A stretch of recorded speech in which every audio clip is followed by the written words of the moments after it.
Ladies and gentlemen, gentlemen and ladies, ladies and gents, I'm gonna play this video. Somebody sent it to me. I'd never seen Mr. Ray Stevens before. I think I may have seen him in some comedy sketches and so forth, but I never seen it before. You know what I'm saying? And so I'm gonna play it in the background. I'm not gonna play the whole thing, but we're gonna play it. The reason why is because I'm testing out. See, I downgraded the ZD Soft to this is 10. The other one was 11.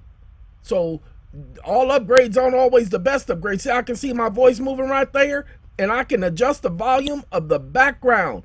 Oh, and by the way, when I scream, you'll notice that there is no more static in the sorry. I found out what the problem was. It wasn't that they needed to upgrade the parallel desktop. Ladies and gentlemen, it is the parallel desktop. You see, what I'm doing is I got this little speaker thing. You can't see this up here because this is on the Mac side and it ain't showing that. But what happens is, because I'm using parallel desktop on a Mac computer to display Windows Word app, okay, what happens is it has its own microphone down here, okay? Uses the Mac speakers, but it has its own microphone. And because of that, microphone and speaker, the microphone volume was way too loud. And so I had to adjust that. You feel me? All right, so that's part of the problem. But what I'm doing right now is I'm testing the system. I'm just going to do the video. I could have stopped, but I'm just going to do it because I think everything is right, because it lets you do all the settings and everything on ZD Soft. That's why I stuck with ZD Soft, because ZD Soft, even though I don't think they're in business anymore, ZD Soft does what it needs to do. Hold on.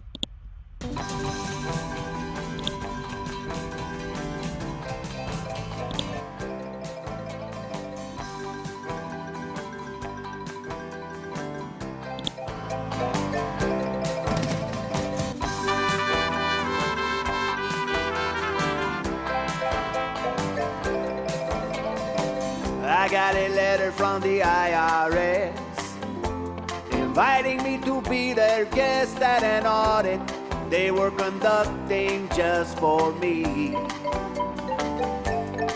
They say no need to worry, probably nothing wrong.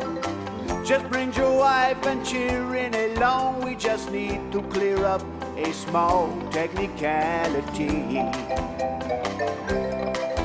Now the only problem with an audit is my wife Juanita and our 14 kids, friends, you cannot believe the refunds they have been worth.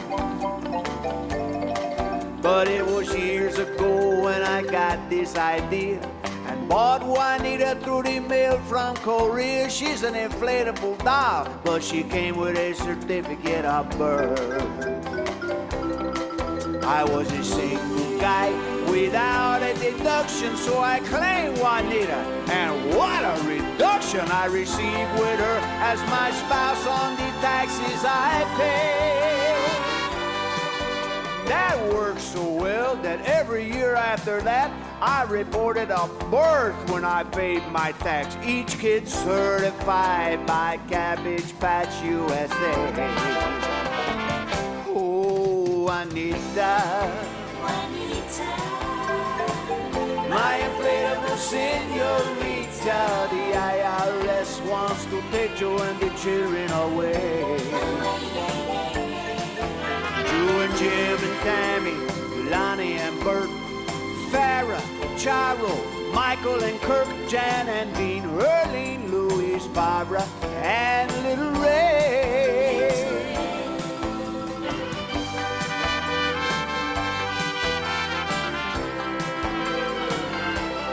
So I dressed Juanita like the perfect mother, Velcroed the children to one another, and when we walked into that audit, those people nearly flipped their lids. I said Juanita might lay around and never cook, and the children don't clean their rooms, never crack a book, but hey, they ain't no different from my brother's wife and kids. And I got social security cards here for everyone. my wife, my daughters, and all of my sons, all officially issued by the government of the USA. So before you call me down to muster, somebody here better think twice, Buster. Do you really want to be the one to accuse the government of making a big mistake? Huh? Oh, Anita.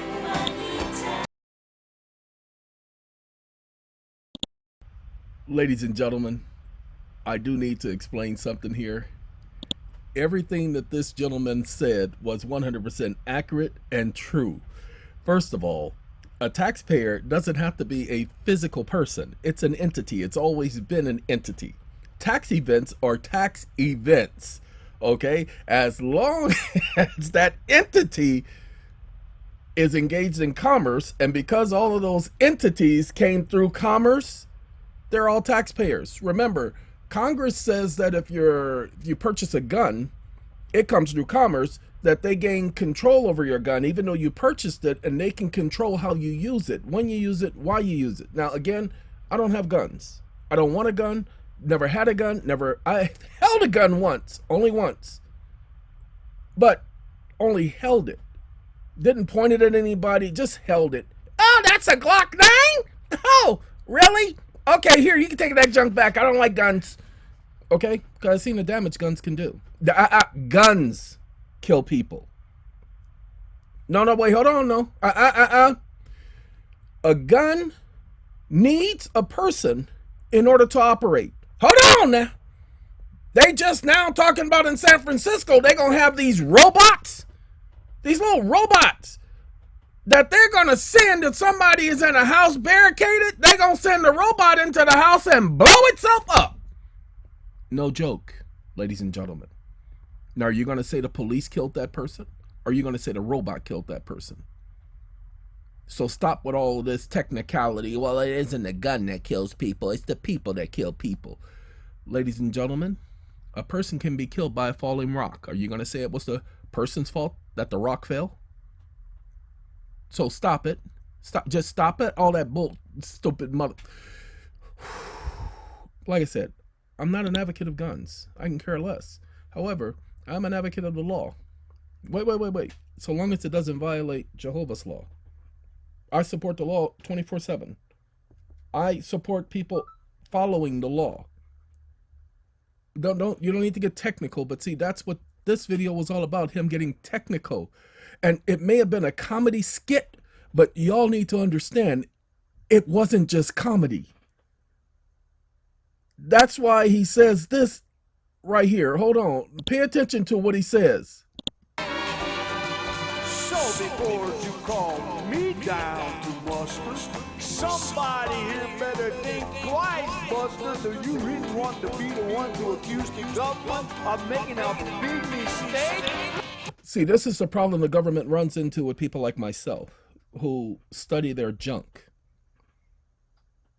Like I said, okay, I've been wanting to do this video, so we might as well do it now. Ladies and gentlemen, there was a situation. Somebody got pulled over by the police. This person, when he got pulled over by the police, it was for a broken tail light. I'm going to explain the story to you. I'm not going to explain everything. I'm going to explain the basics of the story. But before the police could come up to the car and start asking questions, the people took off running. All 4 passengers in the vehicle. It turns out that at least one of them had methamphetamine and marijuana on them. When the police finally caught up to everybody, it was only the driver whom they took into custody.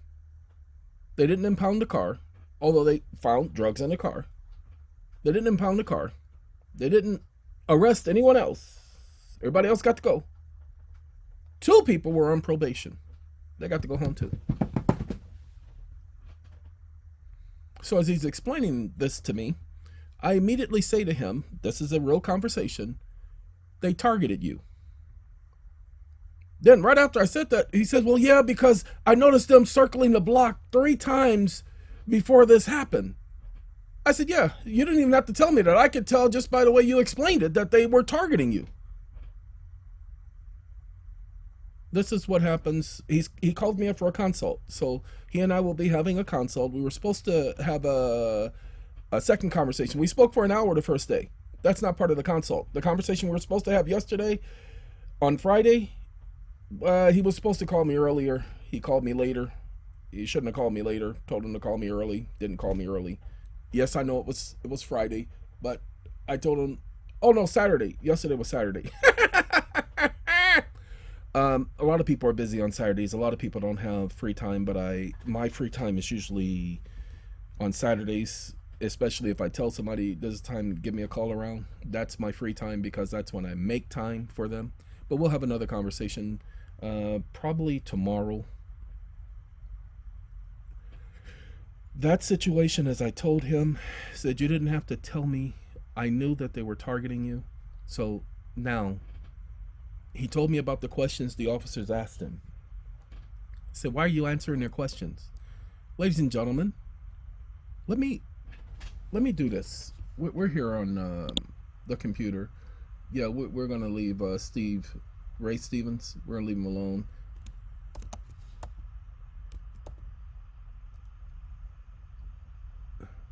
Yeah, I don't know how to spell Miranda, y'all.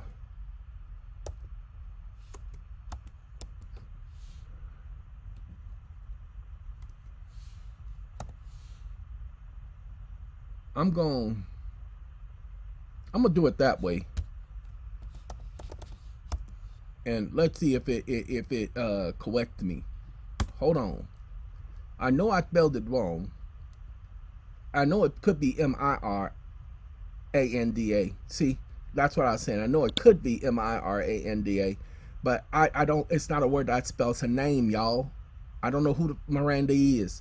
Anybody seen Miranda? I ain't never seen Miranda. But let's look at the Miranda rights, okay? Because Miranda had his rights. Did y'all pay attention? These were Miranda's rights. As I tell police all the time, son, you can't read my rights to me. Yeah, I call him son now. Okay, I call him son because I'm old enough to do that. Okay, I can call him son. This is Canada. Let me get all of Canada. Yuma, Eppa, Ama. You see, Miranda rights just ain't in America, y'all.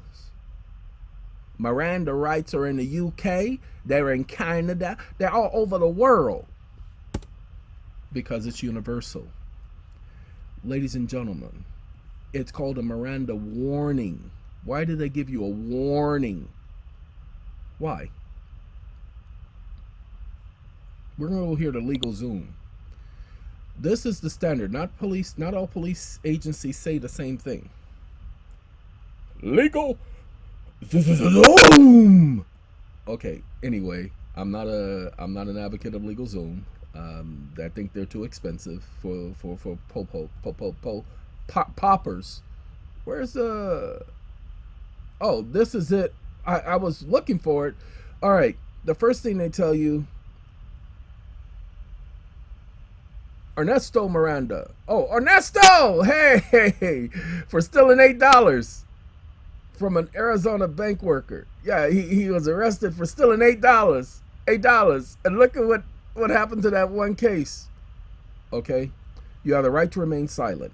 Pay attention to this. I want you all to pay attention. Anything you say can and will be used against you. Anything you say can, and they now added will be used against you in a court of law. You have the right to have an attorney present.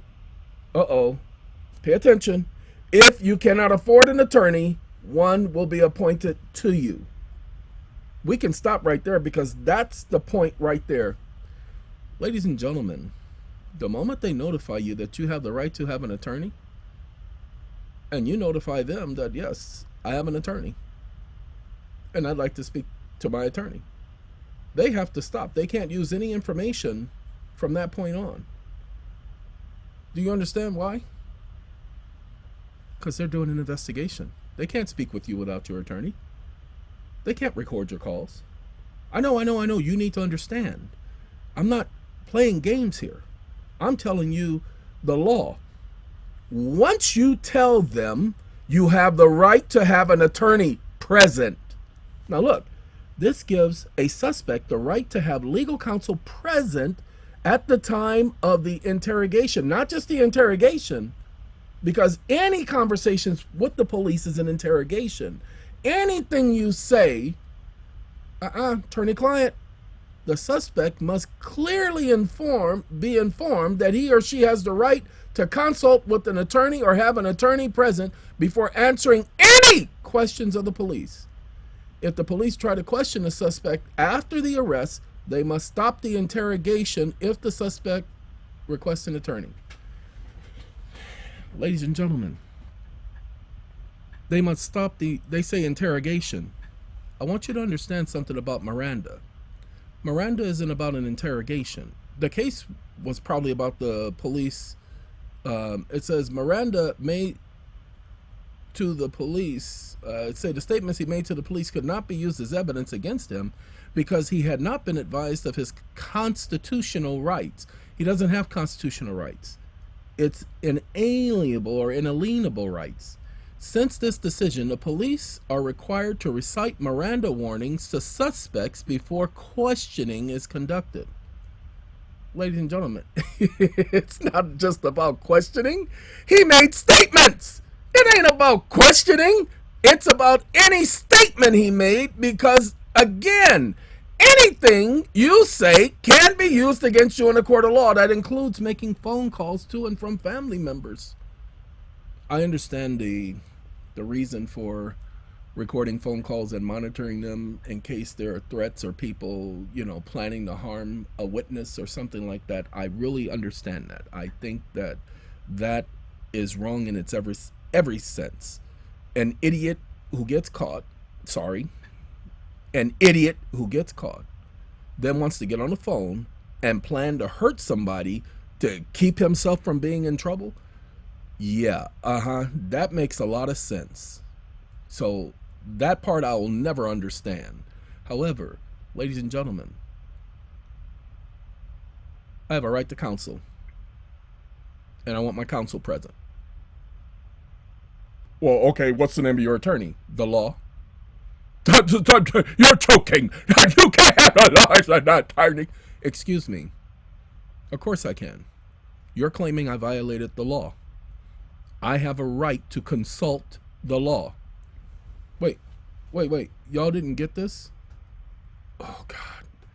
Look, people, I want you to understand something. The justices ruled that the statements Miranda made to the police could not be used as evidence against him because he had not been advised of his constitutional right. What is the constitutional right? I don't know. Watch this. It gives the subject and the suspect the right to have legal counsel present, not an attorney, legal counsel present at the time of the interrogation. The suspect must clearly be informed that he or she has the right to consult the law. Any attorney, the law, who else could be a better student of the law than the law itself and have an attorney present?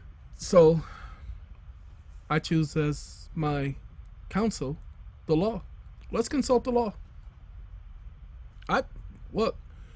They have always balked at me when I told them, oh no, we're going to put the law on trial. They did everything in their power to prevent me from putting the law on trial. Not the same as having the law as my attorney, but putting the law on trial. You say I violated the law? Okay, let's see what the law is. They did everything in their power. Every single time I've done this, you need to understand, and it works. Every single time I've done this, they've done everything in their power to prevent me from having a trial. Everything, including this last time, denying me the right to witnesses, denying me the right to discovery, denying me the right to cross-examine. They did, denying me the right to subpoenas. They did everything in their power to prevent me from having a trial. Why? Ladies and gentlemen, because this is how they do. See, they don't know that you don't know. Okay, let's do it this way.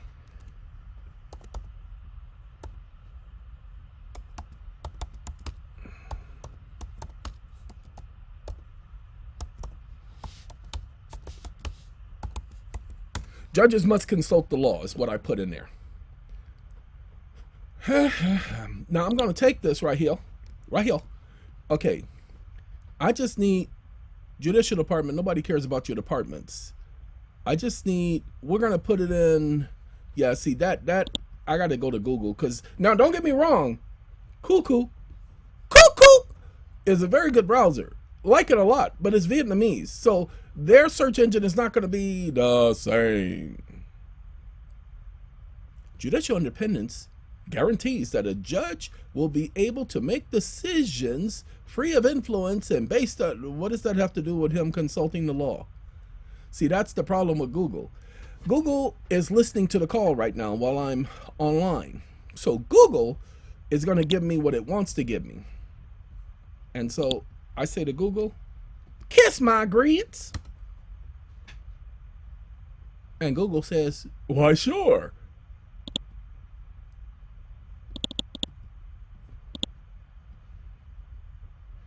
Simply stated, judges in making their decisions must follow the law.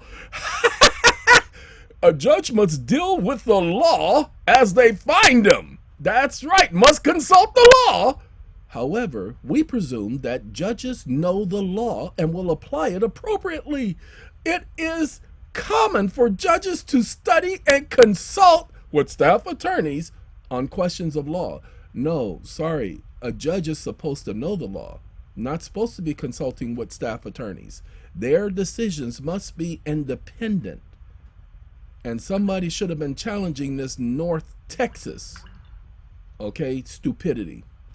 First, trial judges are presumed to know the law and apply it appropriately. So, ladies and gentlemen,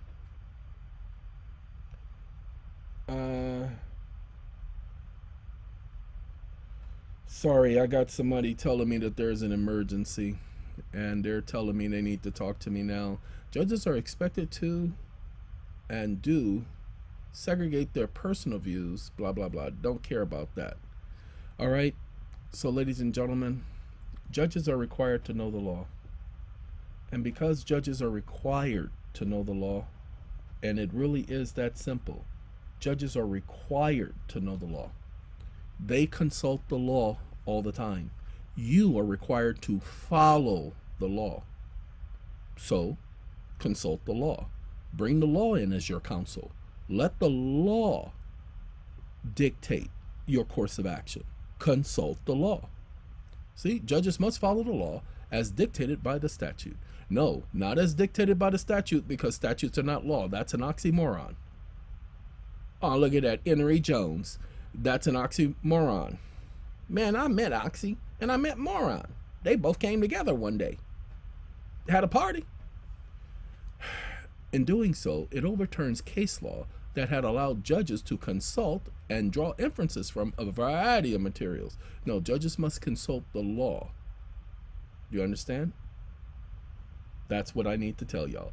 All right, that's the end of this video. Got to go make this call to this person. We will talk. Goodbye.